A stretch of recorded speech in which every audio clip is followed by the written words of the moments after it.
నమస్తే. వీతిని స్వాగతం లక్ష్యం సమాజహితం. ప్రతి సంవత్సరం కూడా వైశ్య వికాస వేదిక వీతిని న్యూస్ అధ్యక్షంలో లైన్ డాక్టర్ కాసం సత్యనారాయణ గారు వీతిని చైర్మన్ ఆధ్వర్యంలో ఇంటర్మీడియట్ 10th మంచి మార్కులతో వచ్చిన వాళ్ళందరూ కూడా ప్రతిభా పురస్కారాల అవార్డు ఇవ్వడం ఆనవాయితీగా జరుగుతుంది. సో ఈ యొక్క కార్యక్రమాన్ని మనం మొత్తం కూడా చూస్తూనే ఉన్నాం. సో మరి ఇక్కడ ప్రతిభ పురస్కారాలకు వచ్చినటువంటి ఇంటర్మీడియట్లో మంచి ర్యాంకు సంపాదించుకున్నటువంటి అక్షత ప్రస్తుతం మనతో ఉన్నది. సో ఆమె ఎలా చదివేది, ఏ విధంగా ర్యాంకు సంపాదించింది, అందరి గోలు మరి డాక్టర్ కావాలి, ఇంజనీర్ కావాలంటారు. మరి తన గోల్ ఏందో వారి మాట తెలుసుకుందాం. నమస్తే అండి. నమస్తే. ఇన్ని తెలితేట రావడానికి కారణం క్యారెట్ లాంటిది తింటారా మీరు? లేదు అంటే ఫస్ట్ ఇంటర్లో స్టార్టింగ్ నుంచి నేను ఫిక్స్ అయ్యాను ఏదో ఒక విధంగా మెడికల్ సీట్ సంపాదించాలని. ఇదంతా మమ్మీ డాడీ వల్లనే. వాళ్ళు నాకు చేసిన సపోర్ట్ కానీ ప్రతి విషయంలో నేను ఎప్పుడు లోగా ఫీల్ అయినా వాళ్ళు నన్ను పికప్ చేయడం, అదంతా మా మమ్మీకే క్రెడిట్ ఇస్తా. చిన్నప్పుడు ఎలా ఉండదు మీ చదువు? చిన్నప్పుడు ఫ్రంట్ బెంచా, బ్యాక్ బెంచా, మిడిల్ బెంచా? అప్పుడు ఎలా ఉండదు మీ చదువు విధానం? చిన్నప్పటి నుంచి ఇంతే, కానీ బ్యాక్ బెంచర్నే. 10th ఎన్ని మార్క్స్ వచ్చినాయి? 10 GPA. అంటే మాది కరోనా బ్యాచ్. పంపించారు పైకి. ఎలా ఉంది చదువు? అప్పుడు ఎలా చదివేవాళ్ళు?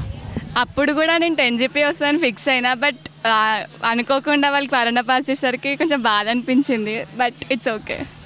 సో ఇంటర్మీడియట్ ఫస్ట్ ఇయర్లో ఎలా అనిపించింది? ఫస్ట్ ఫిక్స్ అయ్యారా బైపీసీ తీసుకోవాలని, బైపీసీలో మంచి ర్యాంకు రావాలని? ఎలా మీ విధానం, చదువు చెప్పే విధానంలో మీ యొక్క లెక్చర్స్ ఎలా చెప్పేవాళ్ళు? నేను చిన్నప్పటి నుంచి అనుకున్నా నా గోల్ డాక్టర్ అయ్యే ఉంది. అంటే I want become a cardiologist. మీరు చెప్పారా? మీ పేరెంట్స్ ఏమైనా రుద్దారని మీద నువ్వు డాక్టర్ కావాలని? వాళ్ళు నేను ఏది ఇష్టమైతే అదే వాళ్ళు నాకు సపోర్ట్ చేసేవాళ్ళు.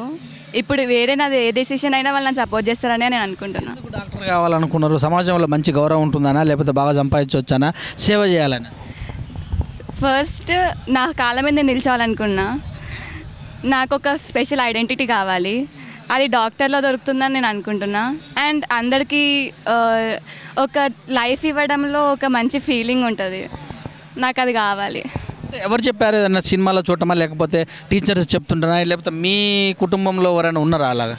మా 2 sides ఫ్యామిలీలో డాక్టర్స్ ఎవరు లేరు, నేనే ఫస్ట్. ఒకవేళ అవుతే నాకు ఇన్స్పిరేషన్ అంటే తెలీదు, వాళ్ళు వచ్చేసింది. ఫర్ ఎగ్జాంపుల్ సినిమాలు చూసి డైలాగ్ నేర్చుకోవటము, ఆ హీరో మంచిగా చేస్తున్నారు, లేకపోతే మన చుట్టుపక్కల ఉన్న వాళ్ళ స్టోరీస్ చదవటము, అంటే ఎందుకు అనిపించింది డాక్టర్ మీద డాక్టర్ కావాలని ఎందుకు అనిపించింది అంటున్నాను నేను.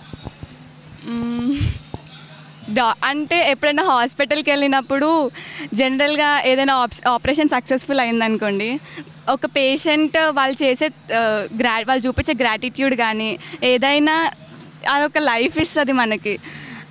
అలా నాకు డాక్టర్ అవ్వాలని అనిపించింది. సో ఇంటర్లో బైపీసీ అంతే కదా? Botany, zoology, physics, chemistry, Telugu, English, సంస్కృతి తీసుకున్నారు మీరు. సో బైపీసీలో జువాలజీ చదివేటప్పుడు ఎలాంటి టైం తీసుకునే వాళ్ళు? ఫిజిక్స్ చదివేటప్పుడు కొంచెం ఇబ్బంది ఉంటుందంట. మీకు ఏ సబ్జెక్ట్ హార్డ్ ఉన్నదా? ఒకవేళ హార్డ్ ఉన్న సబ్జెక్టును ఏ సమయంలో చదివేవాళ్ళు, ఎలా గెయిన్ చేసుకునేవాళ్ళు? నేను మార్నింగ్ నీట్ రాసేటప్పుడు మార్నింగ్ 4కి లేచేదాన్ని, 4 or 3. మార్నింగ్ ఫస్ట్ బయో చేసేదాన్ని, ఎందుకంటే చాలా ఫ్రెష్ ఉండాలి మైండ్ దానికి. ఫిజిక్స్, కెమిస్ట్రీ ఎలాంటి టైంలో అయినా నాకు ఇంట్రెస్ట్ ఉన్నప్పుడు చేసేదాన్ని, ఫ్రీక్వెంట్గా రివైజ్ చేయడం. కెమిస్ట్రీలో ఇన్ఆర్గానిక్ చాలా టఫ్, ఊరికే రివైజ్ చేస్తూనే ఉండాలి ఆల్మోస్ట్ ఎవ్రీడే. సో దానికి ఒక స్పెషల్ టైం, లైక్ ఈ నైట్ రివైజ్ చేయడమే కాబట్టి ఎవ్రీడే నైట్ చేసేదాన్ని. ఫిజిక్స్ మా టీచర్స్ నాకు చాలా సపోర్ట్ చేశారు. ఫిజిక్స్ చాలా హార్డ్ ఉంటుంది, but they made it easy for me. వాళ్ళు నాకు చాలా లైక్ సపోర్ట్ చేయడం కానీ, ఎక్స్ప్లెయిన్ చేయడం కానీ, they made concepts clear. Answer follow అయ్యే వాళ్ళ, బుక్స్ ఎక్కువ చదివే వాళ్ళ, బుక్ చదివి వాళ్ళు ఏ క్వశ్చన్ ఇచ్చినా నేను రాయగలను, ఏ మెథడ్ వాడేవాళ్ళు మీరు? ఫస్ట్ కాన్సెప్ట్ క్లియర్ ఉండాలి మనకి. ప్రతి ఒక్క పాయింట్ మనకి క్లారిటీ వచ్చినాకనే ఎన్సీఆర్టీలో మనం ఏ టాపిక్ అయినా క్లియర్ చేయగలం. ఫస్ట్ కాన్సెప్ట్ నాకు క్లియర్ అయ్యాకనే నేను క్వశ్చన్స్కి వెళ్ళేదాన్ని. ఎక్కువ అంటే 100 సార్లు చదివితే ఒకసారి రాస్తే ఈక్వల్ అంటారు కదా. సో రైటింగ్ రాసే వల్ల మీకు మీరు టెస్ట్ పెట్టుకునే వల్ల లైక్ బయో ఒక టాపిక్ చదివిన తర్వాత నేను చదివిన పారాగ్రాఫ్లో ఉన్న అన్ని పాయింట్స్ ఆల్మోస్ట్ అన్నీ నేను సైడ్కి రాసుకునేదాన్ని. ఫ్రీక్వెంట్గా ఎన్సీఆర్టీ చదువుతూనే ఉండేదాన్ని. ప్రతి ఒక్క చాప్టర్. టీవీ విషయంలో ఎలాంటి జాగ్రత్తలు చేసుకునే వాళ్ళు? సీరియస్గా చెప్పాలంటే నేను 2 years టీవీ చూడలేదు. No phone, no TV, only dedicated to seat అంతే. చెప్పారా మీకు మీరు మీ అమ్మ రాగానే లేకపోతే మీ ఫాదర్ రాగానే బుక్ తీసుకొని అట్లా అలాంటిది ఏమన్నా? లేదు వాళ్ళని లేకపోయినా నేను అలానే ఉండదాన్ని, బికాస్ నాకు ఆ సీట్ కావాలి అంతే. మీ రూమ్ అట్మాస్ఫియర్ ఎలా ఉంటుంది? మా రూమ్లో నేను ఒక్కదాన్నే అంటే అక్క తమ్ముడు ఇద్దరు కాలేజ్ బిట్టు, తమ్ముడు స్కూల్. సో నేను ఒక్కదాన్ని అంటే నాకు చుట్టూ పీస్ఫుల్ ఎన్విరాన్మెంట్ ఇచ్చేవాళ్ళు వాళ్ళు, లైక్ నన్ను డిస్టర్బ్ చేయకుండా ఉండడం కానీ, నా చుట్టుపక్కల వాళ్ళు అట్లీస్ట్ మొబైల్ కూడా యూజ్ చేసేవాళ్ళు కాదు. నాకు చాలా సపోర్ట్ చేశారు వాళ్ళు. ఈ బాగా చదువుదాం అనుకున్నప్పుడల్లా ఫంక్షన్స్ ఉంటాయి చూసావా, ఏవైతే ఫెస్టివల్ రావటం కానీ, ఇంట్లో తాతనో మామనో ఏదో అన్ఫార్చునేట్ చనిపోవటం విషయాలు కావచ్చు, లేకపోతే వాళ్ళ ఫంక్షన్స్ కావచ్చు, ఇవన్నీ అటెండ్ అయ్యే వాళ్ళ, లేకపోతే వచ్చినప్పుడు ఇప్పుడు చదువుకోవడం ఇంపార్టెంట్ అని ఎట్లా ప్రిపేర్ చేసుకునే వాళ్ళు? నేను ఫంక్షన్స్కి కూడా వెళ్ళేదాన్ని కాదు. ఒక 2 years నేను ఆల్రెడీ వాళ్ళకి చెప్పేసిన, ఈ 2 years నన్ను ఏం అనకండి అని చెప్పి. 2 years అంటే మరీ ఇంపార్టెంట్ లైక్ చనిపోవడం ఇలాంటి న్యూస్ అయితే వెళ్ళేదాన్ని, ఫంక్షన్స్కి అయితే వెళ్ళలేదు. సో ఏమైనా ఇబ్బందులు ఏంటంటే బాగా కష్టపడుతున్నప్పుడు ఫీవర్ లాంటివి రావటం కానీ, కొంచెం టెన్షన్ పట్టుకోవటం అంటే అప్పుడప్పుడు లైక్ ఫ్రీక్వెంట్గా వీక్లీ టెస్ట్ రాసేటప్పుడు మార్క్స్ తక్కువ వస్తాయి కదా, అలాంటి టైంలో అనిపించేది ఇంత కష్టపడి ఇంతే మార్క్స్ వస్తున్నాయేంటి అని. అప్పుడు మా మమ్మీ డాడీ నన్ను పుష్ చేసేది, మా అక్క కూడా. మనకు మంచి మార్కులు రావాలంటే మన ఫ్రెండ్స్ కూడా మంచి వాళ్ళు కావాలంటారు, నిజమేనా?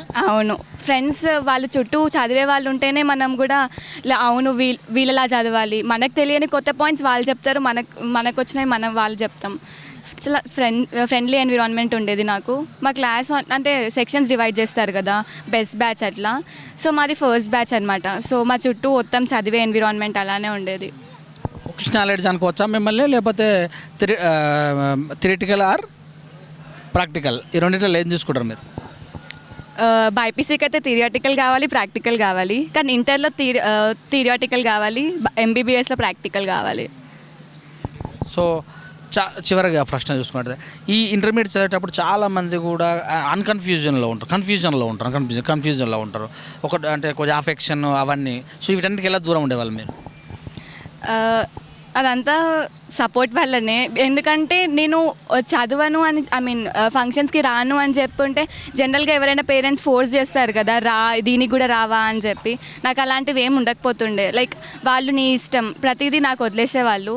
సో నాకు అలాంటి ప్రాబ్లమ్స్ ఏం రాలేదు. ఇంటర్మీడియట్లోనే చాలామంది చెడు తిరుగులకు అలవాటు పడే అవకాశాలు ఉంటాయని కూడా అంటారు కదా, ఇవి మీరు ఎలా దూరం పెట్టేవాళ్ళు మీ ఫ్రెండ్స్ కానీ, లేకపోతే ఏదన్నా సంఘటన విషయంలో? ఫస్ట్ థింగ్ నేను ఫోన్ తీసుకోలేదు మా పేరెంట్స్ దగ్గర నుంచి. వాళ్ళు అడిగేవాళ్ళు లైక్ ఫోన్ కావాలా అని. ఫోన్ వల్లనే అన్నీ వస్తాయని నా ఫీలింగ్. సో నేను ఫోనే వాడేదాన్ని కాదు, లైక్ చాలా తక్కువ. నాకు ఫ్రెండ్స్ కూడా చాలా తగ్గించేసాను నేను. టీ లేకపోతే భోజన విషయంలో ఎట్లా తీసుకునేవాళ్ళు? మా mummy everyday morning like dry fruits, carrot, sprouts అవన్నీ ఇచ్చేది, మిల్క్ అంత. ఎన్ని గంటలు అంటే ఫర్ ఎగ్జాంపుల్ రివిజన్ చేసే సమయంలో కావచ్చు, అంటే డే 1 నుంచి మీరు స్టార్ట్ చేశారా? డే 1 నుంచి inter first year first day నుంచే నేను ఇలానే ఉండేదాన్ని. అంటే లాస్ట్ నీట్ దగ్గరకు వస్తుందన్న టైంలో ఇంకా స్ట్రిక్ట్ అయిపోయాను. ఫుడ్ విషయంలో కానీ, హెల్త్ విషయంలో కానీ, స్టడీ విషయంలో కానీ, చదవడం, తినడం, పడుకోవడం తప్ప నాకు వేరే ధ్యాసే లేదు. రివిజన్ ఎలా ప్రిపేర్ చేసుకునే వాళ్ళు? అంటే ఇన్ని డేస్ మాకు 3-4 రివిజన్స్ జరిగాయి మా కాలేజ్లో. సో కంటిన్యూస్గా వాళ్ళు రివైజ్ చేస్తున్నప్పుడు వాళ్ళని ప్రకారం ఫాలో అయిపోయాం అంతే. మర్చిపోయిన టాపిక్ను మీరు ఏ రకంగా ప్లాన్ చేసుకునే వాళ్ళు? మర్చిపోయిన టాపిక్ షార్ట్ నోట్స్ చేసుకునేదాన్ని. నేను మర్చిపోయే పాయింట్స్ అవన్నిటిని నోట్ చేసుకొని, ఫార్ములాస్ రాసుకొని ఫ్రీక్వెంట్గా రివైజ్ చేసేదాన్ని. సో ఏం కావాలనుకుంటారు? కార్డియాలజిస్ట్. అంటే ఇప్పుడు ఎందులో వస్తుంది అనుకుంటారు మీరు మీ యొక్క సీటు? ఉస్మానియా లేకపోతే గాంధీ. ఒకవేళ మంచిగా జరిగి మీరు డాక్టర్ అయితే సేవ చేసే కార్యక్రమాలు ఏమైనా ఉంటాయా? పక్కా చేస్తాను, బికాస్ నాకు ఏమే అది చిన్నప్పటి నుంచి. పక్కా చేస్తా. Thank you. Thank you.